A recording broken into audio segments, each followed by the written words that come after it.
अस्सलाम वालेकुम दोस्तों, this is Mehboob and welcome to mobile मशवरा। आज एक न्यूज़ के साथ आए हैं कि सुप्रीम कोर्ट ने कुछ हिंट्स दिए हैं कि यूट्यूब को भी शायद बंद कर दिया जा सकता है।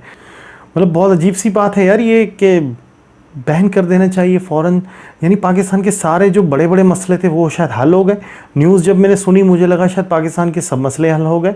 मुझे बड़े बड़े प्रॉब्लम्स थे, मुझे तो ऐसा लगा कि भाई पाकिस्तान की जितने भी केसेस थे, जो supreme court, high court, city court या जो भी कोर्ट है, वो सब हल हो चुके हैं मुकम्मल तौर पे। पाकिस्तान में इकोनॉमी बहुत ज़्यादा बढ़ गई है, एम्प्लॉयमेंट रेट्स बहुत ज़्यादा बढ़ गए हैं, जीडीपी बहुत ज़्यादा बढ़ गई है और एम्प्लॉयमेंट इतनी ज़्यादा बढ़ गई है कि लोग कम पड़ गए हैं और बाहर से लोग आ रहे हैं नौकरियां लेने के लिए।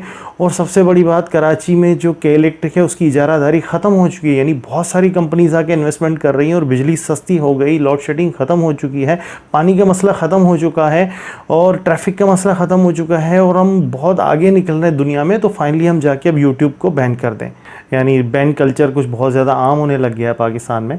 रिसेंटली बिगो ऐप थी, उसको बैन कर दिया गया क्योंकि उसमें कुछ ऐसे उसके मटेरियल कुछ ऐसा था, उसका इंटरफेस कुछ ऐसा था जो कि हमारी सोशल वैल्यूज़ और उसमें थोड़ी वल्गैरिटी भी थी, तो इस वजह से उसको बैन कर दिया गया। और टिकटॉक को जो है अंडर वार्निंग रखा गया, जो कि ठीक है किसी हद तक। यूट्यूब के हवाले से जो इन्होंने अंदेशा दिया है, मेरे ख्याल से ये किसी हद तक जस्टिफाइड नहीं है। यूट्यूब को जो बैन करने का अंदेशा दिया है उसकी वजह ये बताई गई है कि उसमें कुछ ऐसे कंटेंट्स हैं जिससे मुल्क को नुकसान पहुंचा जा सकता है या कहीं ना कहीं उसको नुकसान पहुंच रहा है। और ये बात ठीक भी है किसी हद तक। ये नहीं कहा जा सकता कि उसमें सिर्फ बुरे कंटेंट्स हैं जो मुल्क को नुकसान दे रहे हैं, लेकिन बहुत से अच्छे कंटेंट्स भी हैं जो मुल्क को फ़ायदा भी दे रहे हैं। कुछ नुकसानात की वजह से उसकी अगर तमाम फ़ायदों को भी हम इग्नोर कर दें तो ये तो अच्छी बात नहीं है। अब ये तो वही बात हो गई कि अगर मुझे उंगली में दर्द है तो मैं अपना हाथ ही कटवा दूं, या कोई ऐसा पेड़ जिस पे 10 फ्रूट्स हैं जो अच्छे हैं और 2 फ्रूट्स पॉइजनस हैं, तो उन 2 फ्रूट्स से निजात पाने के लिए हम पूरा दरख्त ही काट दें। हम यूट्यूब एक ऐसा प्लेटफॉर्म है जिससे पाकिस्तान की बहुत सारी चीज़ों को फ़ायदा हो रहा है, इकोनॉमी को भी फ़ायदा हो रहा है, लोगों को भी फ़ायदा हो रहा है। पाकिस्तान में ऐसे बहुत सारे यूट्यूबर्स हैं जिनके चैनल्स हैं और जिनके लाखों जो है सब्सक्राइबर्स हैं। वो रिव्यूज़ करते हैं, कोई पोस्टिंग करता है या मुख्तलिफ़ किस्म का जो उनका टैलेंट है उस हिसाब से अपना चैनल चलाते हैं और ये वही लोग जो पैसे कमाते हैं। इन्होंने बंदे हायर किए हुए हैं, टीम बनाई हुई हैं और इनको पैसे देते हैं। ये पैसे यूट्यूब से कमाते हैं जो कि डॉलर्स की शक्ल में बाहर के पैसे पाकिस्तान में आ रहे होते हैं, और ये वही लोग हैं जो बाहर के पैसे पाकिस्तान में खर्च करते हैं, लोगों को एम्प्लॉयमेंट देते हैं। अब कुछ ऐसे भी पॉलिटिशियन हैं जो पाकिस्तान के पैसे बाहर ले जाते हैं। तो भाई ये लोग तो जो यूट्यूबर्स हैं बहुत अच्छे हुए, कहीं ना कहीं थोड़ी बहुत ये पाकिस्तान की के साथ सिंसियर हैं और ये इकनॉमी को थोड़ा सा बूस्ट करने में मदद कर रहे हैं। तो इनको तो हमें सपोर्ट करना चाहिए, इनको तो ज़्यादा हमें फैसिलिटेट करना चाहिए ताकि ज़्यादा से ज़्यादा हो और दुनिया को एक अच्छा पैगाम जाए कि भाई टेक्नोलॉजी में पाकिस्तान कहीं पीछे नहीं है। बेशक हम उनसे आगे नहीं हैं, उनके बराबर नहीं है, लेकिन एटलीस्ट बहुत ज़्यादा पीछे ना हो। तो अगर यूट्यूब बंद हो गया तो भाई वो हो जाएंगे बेरोज़गार, और वो हो जाएंगे बेरोज़गार तो डॉलर्स भी आना हो जाएंगे कम। सेकेंडली सबसे बड़ा फ़ायदा ये हो रहा है कि पाकिस्तान में ये एक वाहिद प्लेटफॉर्म है जिसके थ्रू पाकिस्तान की एक पॉजिटिव इमेज भी जो है वर्ल्ड में गई है। हमारे बारे में यही कि बहुत ज़्यादा मशहूर था कि हम जो है बहुत ही सनकी किस्म के लोग हैं, हम मारधाड़ वाले हैं, हम बम फाड़ते हैं, हम दहशतगर्द हैं, फलां फलां फलां फलां। यही ये जो है कुछ बातें दुनिया में थी जो हमारे ही मीडिया ने और इंटरनेशनल मीडिया ने हमारी एक इमेज बनाई थी। यूट्यूब एक वाहिद प्लेटफॉर्म था जिसके थ्रू एक पॉजिटिव इमेज दुनिया में गई। यानी बहुत जैसे कुछ ईवा ज़ुबैक है या और भी बहुत सारे इंटरनेशनल यूट्यूबर जो पाकिस्तान में आए और उसकी अच्छी इमेज लोगों को दिखाई। वो कराची है, लाहौर हो, पिंडी है, उनकी सड़कों में घूमे हैं, नॉर्दर्न एरियाज़ में गए हैं और लोगों की हॉस्पिटैलिटी की जो इमेज लोगों को दिखाई कि भाई ये बहुत अच्छे लोग हैं, इनकी मेहमान नवाजी बहुत अच्छी है, बहुत ईमानदार लोग हैं, ये वो लोग नहीं हैं जो मीडिया आपको दिखा रहा है। तो फिर पाकिस्तान में टूरिज़म भी आम हुआ और लोग आना शुरू हो गए। यानी यूँ कहा जाए कि यही वो वाहिद ज़रिया बना जिसके थ्रू दुनिया में एक हमारी अच्छी इमेज भी गई और हमारा टूरिज़म बहुत ज़्यादा हाई हुआ और इनडायरेक्टली वो ही हमारी इकोनॉमी में बहुत ज़्यादा फ़ायदेमंद हुआ। यानी पाकिस्तान की इकोनॉमी को बढ़ाया और ये और ज़्यादा बढ़ेगा और अच्छा होगा आने वाले वक्त में इंशाअल्लाह, क्योंकि जिस तरह लोग काम कर रहे हैं और बहुत सारे यूट्यूबर्स हैं पाकिस्तान में जो सोच रहे हैं कि हम चैनल्स बनाएं और बहुत सारे आइडियाज़ हैं, क्योंकि ये एक वाहिद प्लेटफॉर्म है जिसमें किसी इन्वेस्टमेंट की ज़रूरत नहीं है, अपना टैलेंट डायरेक्टली आप आजमा सकते हैं। अब भाई हॉलीवुड वाले आके आपको ऑफ़र नहीं देंगे ना ही बॉलीवुड में आपको ऑफ़र मिलने वाली है। और आपकी अपनी जो फिल्म इंडस्ट्री है उसका तो ये हाल है कि उसमें एक नेपोटिज़म सा चल रहा है, एक ख़ास क्लास के लोग ही होते हैं और हर एक को मौका मिलता नहीं है। यूट्यूब एक वाहिद एक प्लेटफॉर्म है जिसमें हर आम और ख़ास और छोटे से छोटा बंदा बगैर किसी इन्वेस्टमेंट के अपने टैलेंट को आजमा सकता है, अपना चैनल बना सकता है। और ऑन रिकॉर्ड ये है कि बहुत सारे ऐसे यूट्यूबर्स हैं जिनके फ़ैन फॉलोइंग इतनी ज़्यादा है कि आपके अपने एक्टर एक्ट्रेस या आपकी सेलिब्रिटीज़ हैं उनसे भी ज़्यादा उनकी फ़ैन फॉलोइंग है, क्योंकि वो वाकई में टैलेंटेड है लेकिन कभी मौका नहीं मिला, तो यूट्यूब में उनको अच्छा मौका मिल गया, उन्होंने अपना दिखा दिया टैलेंट। तो यानी एक अभी जो 2020 चल रहा है इसमें भी बहुत सारे थाउजेंड्स इवन लाखों लोग हैं जो सोच रहे हैं कि चैनल बनाएं और कुछ ना कुछ करें। लेकिन अगर ये इस तरह अगर डिस्करेजिंग बातें निकलेंगी हमारी अथॉरिटी से कि भाई ये चैनल बंद हो रहा है, तो यूथ में क्या असर पड़ेगा आप इसको अंदाज़ा कर सकते हैं। इस तरह के जो फैसले आते हैं, इस तरह की ख़बरें आती हैं, वो इंटरनेशनल लेवल पे हमारे मुल्क के लिए बहुत ज़्यादा नुकसानदेह है।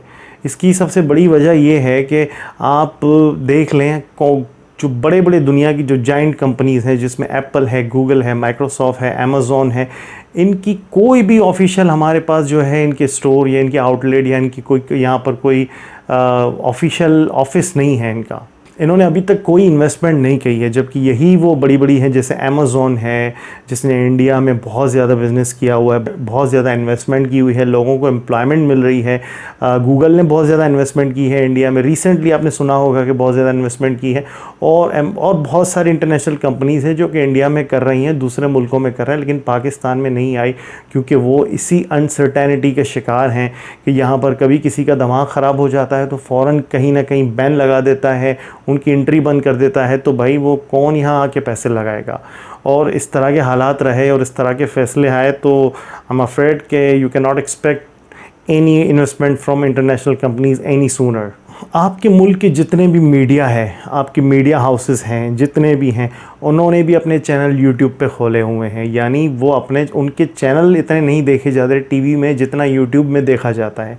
हम स्टूडेंट्स को देख लें, स्टूडेंट्स को सीखने के लिए बहुत मिलता है। पहले जहाँ पर हम लिमिटेड रहते थे किताबों की हद तक कि भाई यही किताबें आपको मिलेंगी, आप जाके ढूंढो, इंटरनेशनल किताबें मिली तो मिली वहीं से। लेकिन आज ये इतना आसान है कि अगर किताब में किसी एक ख़ास चीज़ की डेफिनेशन, फॉर इंस्टेंस किसी भी एक वर्ड की डेफिनेशन चाहिए होती है, हम जाके यूट्यूब पे देखते हो तो हमें इंटरनेशनल स्पीकर्स मिल जाते हैं, टीचर, ट्यूटर, बहुत कुछ। और एक इल्म फैलने का बहुत ही आसान तरीका मिला है जिससे इल्म भी फैल रहा है, जो बहुत ज़्यादा स्टूडेंट्स को भी फ़ायदा हो रहा है इस यूट्यूब से। और इस मीडियम को बंद करने का सोच रहे हैं, ये बिल्कुल ही सही अप्रोच नहीं है, ये नुकसानदेह है। हमें थोड़ा ब्रॉडर सेंस में सोचना चाहिए, थोड़ा सा नेक्स्ट लेवल में जाना चाहिए। आखिर हमारा जो पीटीए का इदारा है वो किस खेत की मूली है। आज की डिस्कशन में उनसे जब पूछा गया कि भाई ये जो कंटेंट्स आ रहे हैं इसको कैसे रोकथाम की जाए, तो उन्होंने कहा कि हम कुछ नहीं कर सकते, सिर्फ रिपोर्ट कर सकते हैं, हम डिलीट नहीं कर सकते।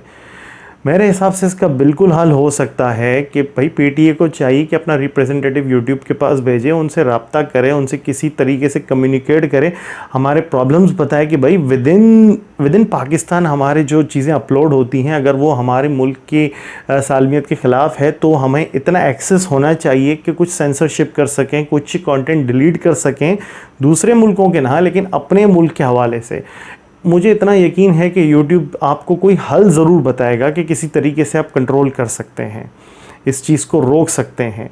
और इन चीज़ को अगर हम रोक सकेंगे तो ऑटोमेटिकली जो अच्छे कंटेंट्स हैं जो बना रहे हैं जिससे मुल्क को फ़ायदा हो रहा है उनको सपोर्ट मिलेगी, और उनको सपोर्ट और फैसिलिटेट करना भी चाहिए हमें। इस तरह के प्लेटफॉर्म को ख़त्म कर देना, बैन कर देना, मेरे हिसाब से ये एक क्योस कायम कर देगा, एक फ्रस्ट्रेशन वाला माहौल क्रिएट कर देगा जिससे नुकसान बहुत ज़्यादा होंगे। हमारी जो यूथ है वो फ्रस्ट्रेटेड हो जाएगी और वो सोचेगी कि भाई अब हमारे पास इस मुल्क में कुछ नहीं है, बेहतर है कि हम स्विच करें, दूसरे मुल्क में जाएं, वहीं रहें, वहीं खाएं, वहीं पिएं, अपनी फैमिलीज़ को भी बुला लें, तो इनडायरेक्टली जो कि ज़्यादा नुकसान होगा।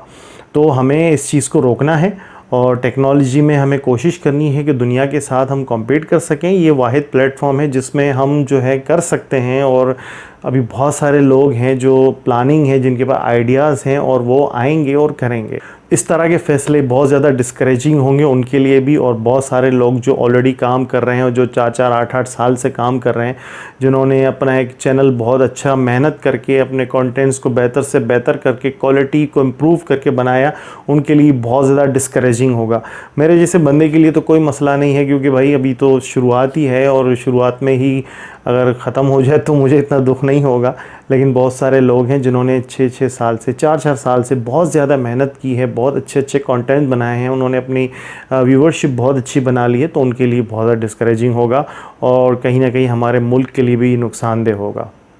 We have to accept the fact कि कंट्री हमेशा जो है, हमारा मुल्क हमेशा पहले आता है। अगर कोई भी चीज़ उसे नुकसान दे रही है तो हमें उसको बिल्कुल मुकम्मल तौर पे बैन कर देना चाहिए। लेकिन अगर उसमें फ़ायदे ज़्यादा हैं, नुकसानात कम हैं और नुकसानात को हम किसी दूसरे तरीके से अप्रोच करके उनको रोक सकते हैं, तो ये अप्रोच ज़्यादा बेहतर है, इसको अप्रोच करना चाहिए। तो पीटीए को चाहिए कि यूट्यूब से रब्ता करें, उनसे कांटेक्ट करें, उनसे कोई मशवरा मांग ले कि भाई अगर हमें थोड़ा बहुत कंट्रोल मिल जाए, हमारे एक्सेसिबिलिटी मिल जाए कि हम जो विद इन हमारे कंट्रीज़ जो चीज़ें अपलोड होती हैं उनको कंट्रोल किया जाए, तो YouTube ज़रूर कोई ना कोई आपको मशवरे देगा जिससे आप इस हल की तरफ जा सकते हैं। आई थिंक यही एक बेहतर हल हो सकता है, ना कि हम इस एक्सट्रीम स्टेप की तरफ जाएं कि इस YouTube को ही मुकम्मल तौर पे बैन कर दें। और इस तरह के फैसले सिर्फ डिस्करेजिंग हमारे अपनी यूथ के लिए भी नहीं है, बल्कि इंटरनेशनल लोगों पे जो मैसेज जा रहा है वो यही जा रहा है कि भाई पाकिस्तान में बहुत ज़्यादा अनसर्टेनिटी है, यहाँ की हुकूमत, यहाँ की अथॉरिटीज़ ऐसी हैं कि किसी को भी बैन कर सकते हैं। अगर सॉलिड रीज़न हो तो आप बेशक बैन करें, उसमें कोई कबात नहीं है। लेकिन अगर सॉलिड रीज़न ना हो तो दोनों के नुकसान और फ़ायदे देखने चाहिए। अगर ज़्यादा फ़ायदे हैं तो फिर हमें नुकसानात को कंट्रोल करने का सोचना चाहिए, फ़ायदे की तरफ ज़्यादा ध्यान देना चाहिए। कसूर उस प्लेटफॉर्म का नहीं है, कसूर यूज़र का है। और जो बुरे कंटेंट दे रहे हैं, जिनकी नीयत में फतूर है, जो मुल्क को नुकसान पहुंचाना चाह रहे हैं, वो तो किसी भी हद तक जाएंगे। अब एक बंदा अगर पहले कार का इस्तेमाल करता था यहाँ तक आने के लिए, अब कार को बंद कर देंगे तो फिर वो बाइक पे आएगा, अब बाइक को बंद कर देंगे तो फिर वो साइकिल पे आ जाएगा, वो पैदल आ जाएगा। उनको नुकसान पहुंचाने के लिए कहीं ना कहीं से उनको वे आउट मिल ही जाएगा। जो बुरे कंटेंट्स अपलोड कर रहे हैं, अगर हम उनको ही अप्रोच करें, उनको ही मुकम्मल तौर पे बैन करें, उनके चैनल को ही डिलीट कर दें या उनके कंटेंट्स को डिस्करेज करें, तो उससे हम किसी हद तक इन नुकसानात से जो है बच सकते हैं और इनको कंट्रोल कर सकते हैं। तो दोस्तों, आज के लिए इतना ही, यही कुछ बातें थी जो आपसे शेयर करनी थी। अगर जज्बात में आके कुछ ज़्यादा बोल दिया तो I really apologise for that. Video पसंद आई तो उसको शेयर कर दें। उम्मीद है इंशाल्लाह हम नेक्स्ट टाइम ज़रूर मिलेंगे किसी नई वीडियो के साथ। तब तक के लिए अपना बहुत ज़्यादा ख्याल रखिएगा। अल्लाह हाफ़िज़।